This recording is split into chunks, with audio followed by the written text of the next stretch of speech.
Alright, you guys. I'll give you just one more chance to leave peacefully.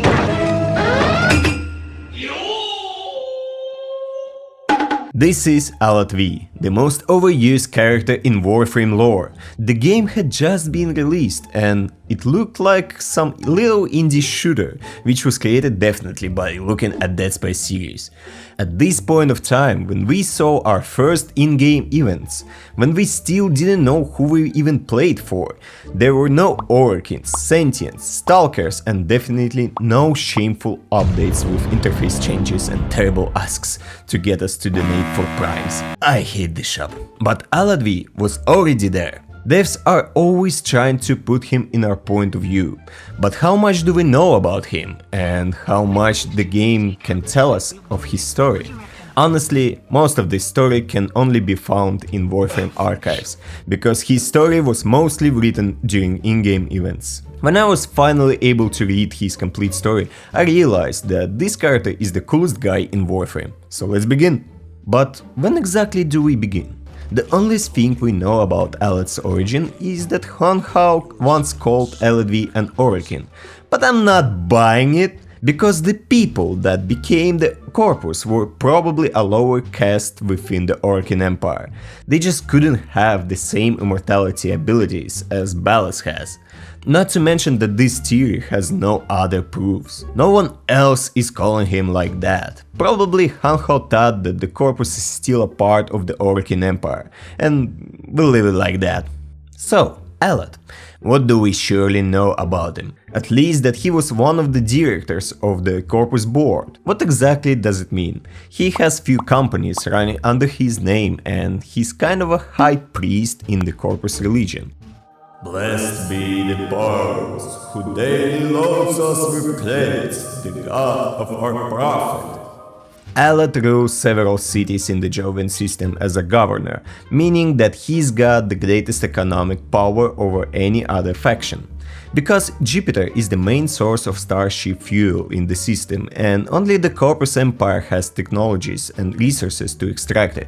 We're not thinking about it because the game isn't about the politics and the economy. When we play it, we see ships flying around, fighting each other, and we do not even ask ourselves where did they get this fuel from. And I'm pretty sure that it's not flying on a far thirst. Anyway, Warframe isn't about it. It's more about some family dramas between Space Mom and her phallus. For this story, we'll go to some events that happened in the past, when Alad wasn't a director, but he had another title, Head of the Grineer-Corpus Relationships.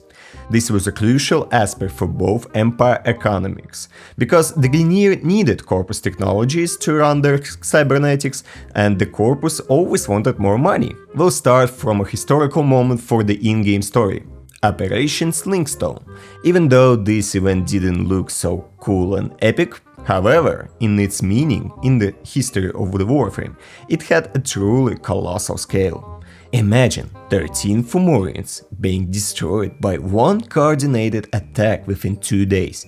13 mobile battle stations of the Grineer, which are capable of destroying not just ships, but entire relays, which are the most powerful combat unit in military force of the Grineer, which for the Grineer Empire had the most real indicator that they own this system. Just imagine them getting gone in a moment.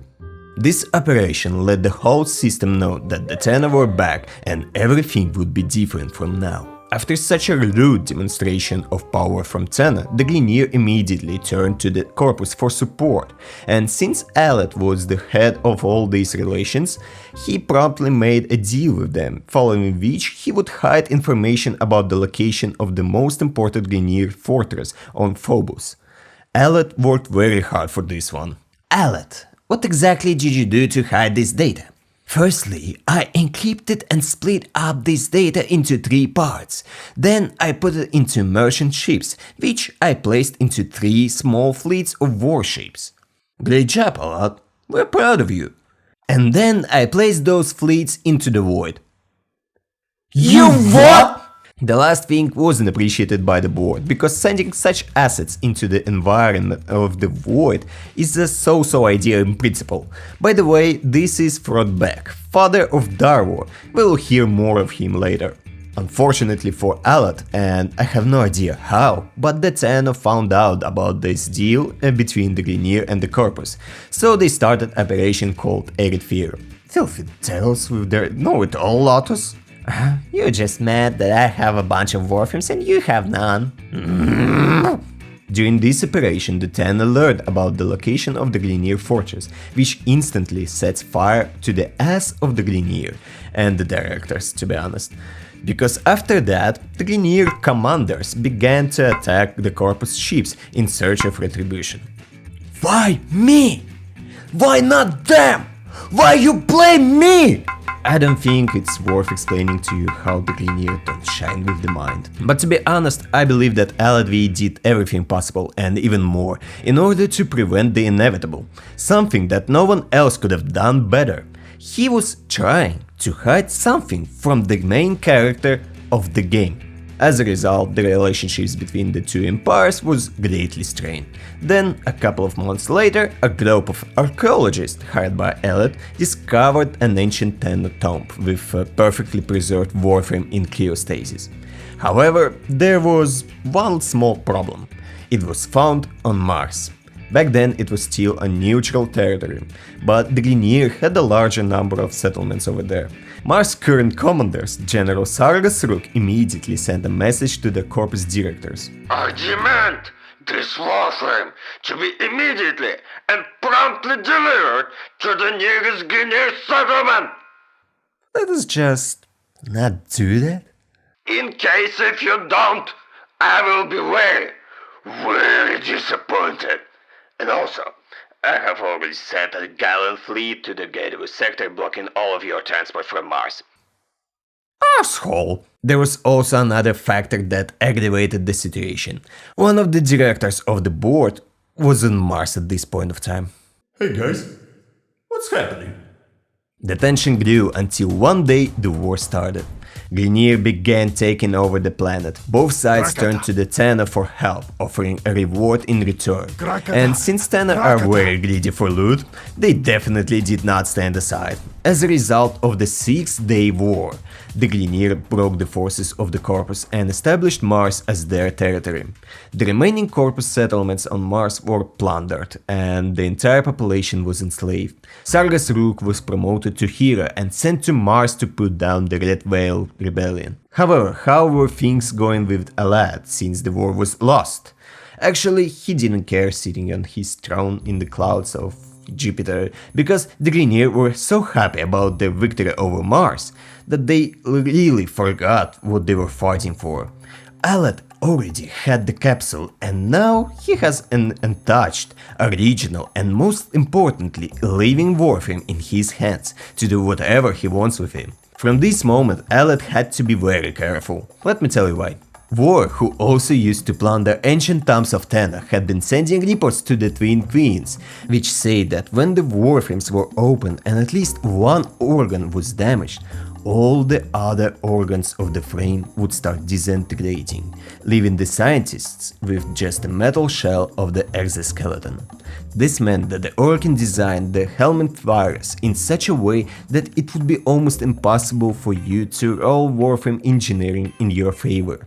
And Aladvi already had this information. Perhaps he just stole one of those reports, or he already tried to dissect a Warframe before and observed the protocol of disintegration. There's a little speculation that it could have been Rhino, but we do not know for sure.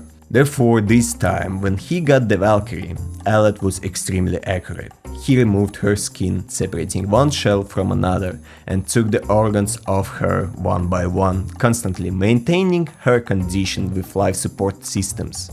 These studies gave light to the creation of their own helmet and the transfer system. This is how Zanuka was created. This is the first Warframe tier battle unit created since the fall of the Orkin Empire. So to argue about scientific potential of Alad would be no thoughts, by my opinion. However, there were some. Although Zanuka was very valuable to the Corpus because they saw in it the embodiment of the Orokin legacy, the first successful operation to reverse the Orokin damned technologies. And it redeemed all of Alet's past mistakes in the eyes of the directors, but two. Nefenu, who, to be honest, was just simply jealous of his success after he wasted billions of credits to the Fortuna colony. Dummy. And of course Frostback, after the board had expressed a desire to replace Beck with a lad. In order to save his own ass in warm uncomfortable chair of a director, Frod planned the murder of Alad. The plan was simple: fill the fleet with nuclear warheads and send it to the capital of Alad's holdings, Vapas. Hey you, I'm going to bomb your city and turn it into a flying dust among the Jovian clouds. It was a bad idea to let him know about it, especially considering that Alad had recently begun researches on the helmet. Alad just dropped few infested on those ships that turned the entire Fraud's fleet into a piece of metal stuffed with both explosives and infestoids that won't let you near it. An important resource was lost and drifted somewhere in the middle of outer space. The reputation is already bursting at the seams.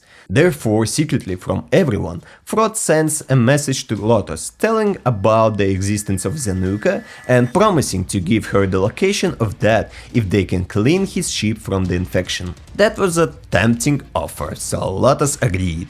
A couple of days later, the 10 were already in Vapas, hunting Zanuka. Its destruction was a tragedy for the Corpus. The loss of Zanuka also meant the loss of decades of archaeological researches, and genetical too. Alet's reputation also fell, but not to say that he was very disappointed from the fact that the Tana came down and killed his story. He's a scientist, as you already know, a character with a colossal mind. He had already pulled out of the Valkyrie most knowledge he could. Zanuka was just something to please the board. After these events, Alet's story is divided into two major lore branches: Technocide and Sentience. While working on Valkyrie, he was able to extract the helmet virus and began experimenting with it by injecting it into objects in sealed vessels. And around the same time events, his old colleague, who was considered dead, made a contact with him, Rigus. He claimed to have found technology from the old war. Alet showed his interest in this find, and Rigus showed him the remainings of the ancient Ropalolyst, the legendary form of the Sentience. This creature was not a wild Eidolon, and was not beaten by the energy of the void. It was literally a treasure trove of information, and Rigus needed an investor for further researches.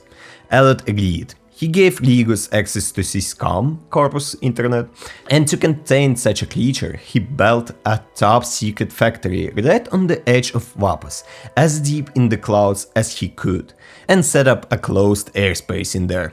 This deal was named the Jovian Concord. After giving Rigus all the resources he could, he returned to studying the virus. And while he was on Eris working on Technocide, something unforeseen happened. I'm taking a sample of the new Technocide strain. I place it carefully on the table. Fuck. The infestation instantly took over all of the ship's defenses, and Alet himself was infected with his own virus, which used him as a host for the infected genius. This strain was named Mutalyst. The Mutalyst managed to even spread across the surface of the entire planet. Before these events, infests had not been able to spread so quickly, and therefore the Tena immediately noticed this. In the entire solar system, they are the only ones who can do anything to contain an infection on such a scale. For that reasons, they have established a quarantine of the highest level on Eris.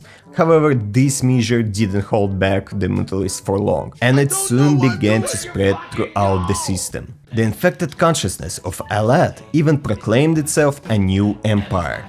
The Tena began an operation in order to somehow contain the virus, and went to the laboratories of Alad, where instead of vessels with experiments, there were hives spreading more and more infections of this strain. And also they found Misa in there, a Warframe that the Mutalyst found in Eris and completely devoured. Now, by the way, you all know that Misa was not created by Alad V. And actually it was no longer Alad. His consciousness was completely enslaved by another entity, a parasite that entered his brain and controlled it. Further events were kind of greedy. The Tenno, as they see that the Mutalyst is growing again, go to Iris and destroy the hives, which will then grow in other places. Together with other factions, the Tenno are still trying to contain this strain, which always tries to break out in different places. While all this had been going, Alad managed to win some kind of control over himself, and he decided that he wanted to return to his real self. And around the same time, the Tenno discovered the Rainier genetic research facility on the moon of the Uranus, where Till Rigor had a breakthrough in genetics. He might have created a cure to the Mutalyst.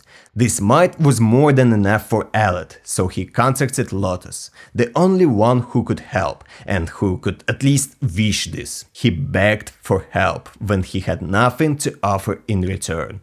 Alad, director of Corpus.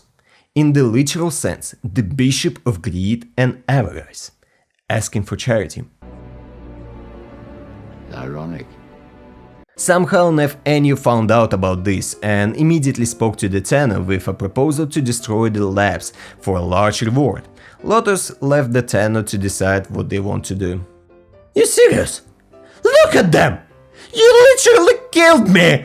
For this reason, there are two options of events on this mission. Either you destroy it, or you steal the cure. And since our Alad returned to us in his normal condition, according to lore, it means that in some miraculous way, Tenno chose not to loot, but the redemption of Alad, as a person who understood what a mess he created, by accident to be honest. For about a year he was imprisoned by the Mutalyst and was finally able to return home. He was immediately greeted with a message from Rigus, which reminded him of his investment he had made. For you to know, according to the Corpus religion, investments are considered something like an oath of allegiance. Over the year, Rigus had advanced a lot in his research, and this has changed him entirely.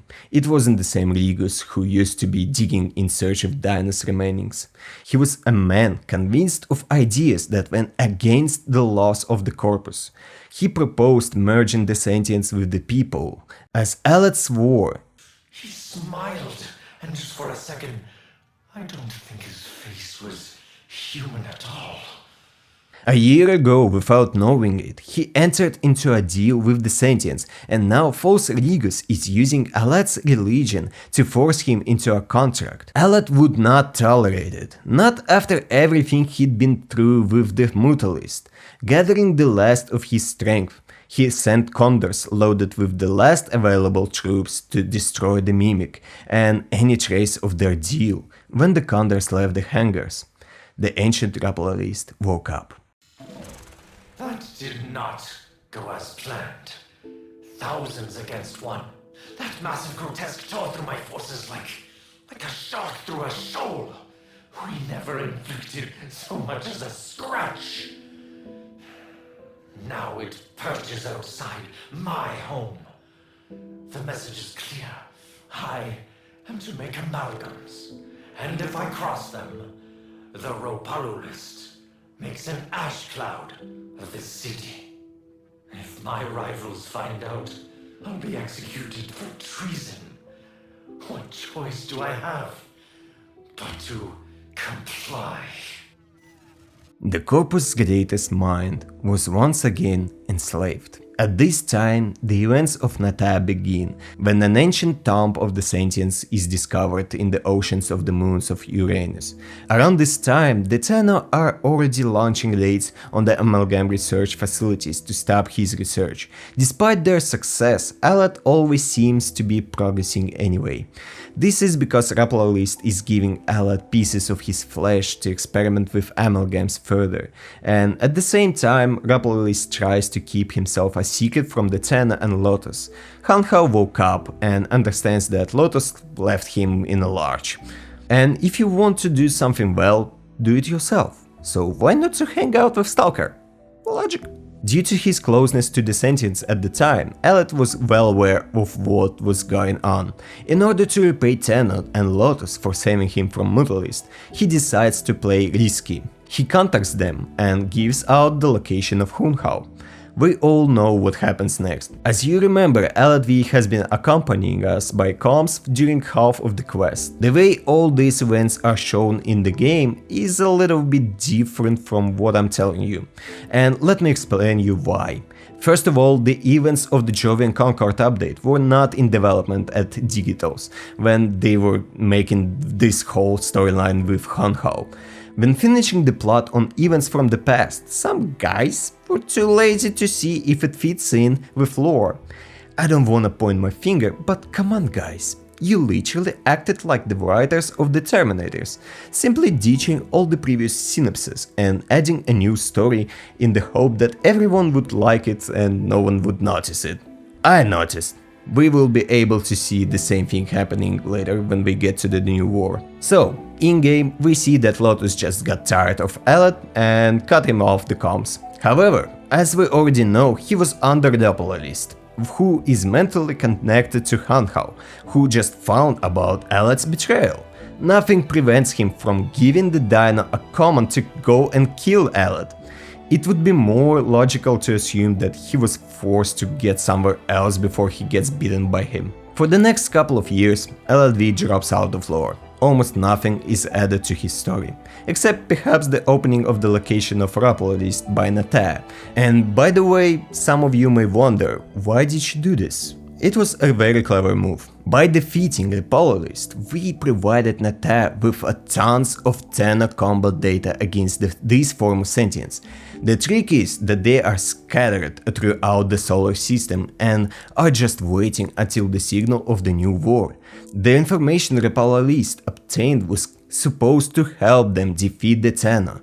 What about Alad? After defeating the Ropalolyst, we release him from that deal, and in theory we can offer that broken person the path to true redemption.